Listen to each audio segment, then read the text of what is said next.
अल्हम्दुलिल्लाहि रब्बिल आलमीन वस्सलातु वस्सलाम अला नबीना मुहम्मद व अला आलिहि व सहबिहि अजमईन। अम्मा बाद, इखलास और तस्हीह नियत की बड़ी अहमियत है, इसलिए नेक अमल में इसका अहतमाम करना लाजमी और ज़रूरी है। और दिल को हर उस चीज़ से साफ़ रखना चाहिए जिससे इंसान का नेक अमल बर्बाद हो सकता है, जैसे रियाकारी है, नुमूद नुमाइश का जज्बा है।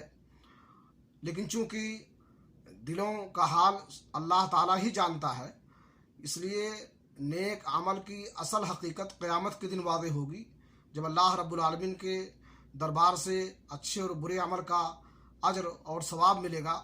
सही मुस्लिम शरीफ की हदीस है, अल्लाह के नबी जनाब मोहम्मद रसूलुल्लाह सल्लल्लाहु अलैहि वसल्लम ने फरमाया, इन्नल्लाह ला यंजुरु इला अजसामिकुम वला इला सुवरिकुम वलाकिन यंजुरु इला कुलूबिकुम व अमालिकुम।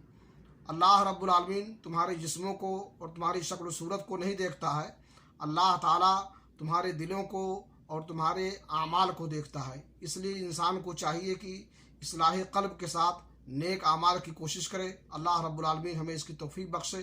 तक़ब्बल या रब्बुल आलमीन। व सल्लल्लाहु अला नबीना मुहम्मद व अला आलिहि व सहबिहि अजमईन।